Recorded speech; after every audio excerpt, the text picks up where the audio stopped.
ang may-ari ng Toshiro Wellness, Beauty and Wellness Spa.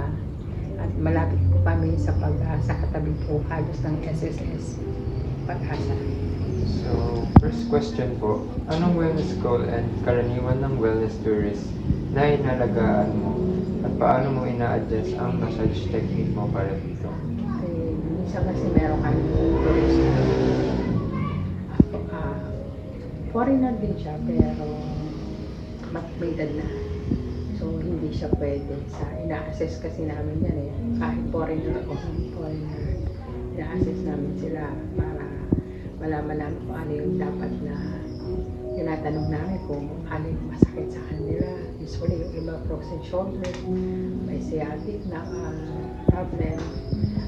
Then pagka may edad na kasi, lalo kung foreigner sila, tinatanong namin kung, kasi tayo mga Pilipinos, gusto natin may oil massage. Ang Koreano kasi, mas gusto nila dry massage or oil pointing lang. Pero meron din naman sila, minsan, tinatanong namin kung gusto nila. Pag nasabi nila oil sa likod, sabihin kasi yung masyado na kailangan na talaga ng massage ng oil. So, hinaan pa rin namin, depende pa rin talaga sa kliyente, kay foreigner yan, kay hindi. Paano mo inalagaan ang wellness tourist na may espesyal na pangangailangan? So, tulad po ng allergy o sensitibo na pressure. Pag hindi nga ganun, kasi bago namin sila palupain or nakatapa na sila, tinatanong namin kung ano. Dito pa lang, sinasabi na lang na ano problema niyo, sir. So, pagka kasi may allergy, kunyari may psoriasis or may skin asthma, hindi pwede na oil yan. So, kailangan dry massage na yan. Hindi siya pwede na oil kasi lahat baka may tendency lalo magkaroon ng allergy. Pagka nakatapa naman na yung sila, alam na namin hindi sila pwede na kunyari may skin allergy, hindi pwede na oil. Dry massage lang. Tatanong naman namin yung pressure. Kasi minsan, akala mo, kaya nila yung heart. Wala, hindi nila kaya, nasasaksak sila. So, yung pressure pa rin, tatanong pa rin. And third question po, anong maliit na wellness detail ang palagi mong ginagawa para ma-extend ang benefit ng massage hanggang sa kanilang travel days? Tinatanong namin yan kung usually tatanong na namin ilang araw sila mag-stay dito.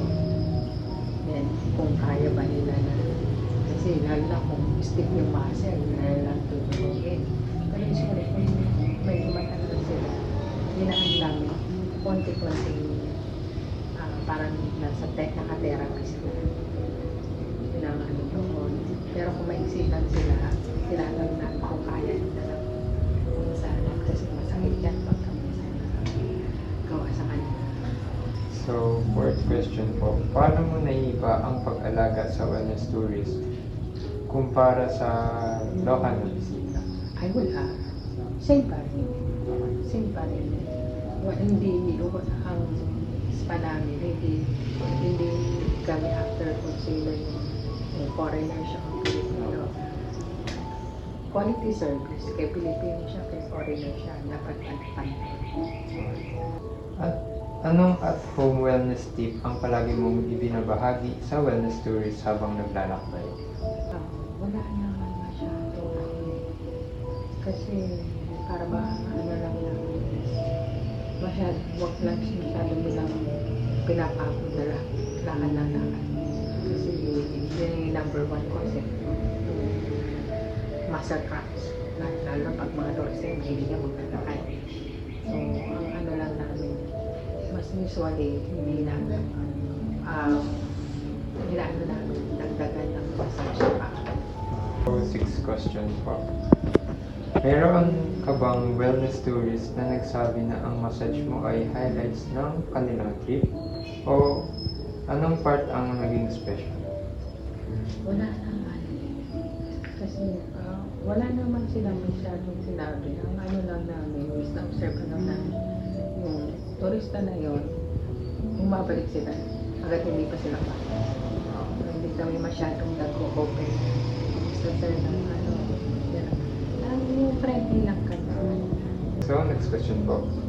Anong spa product ang pinakagusto ng wellness tourism?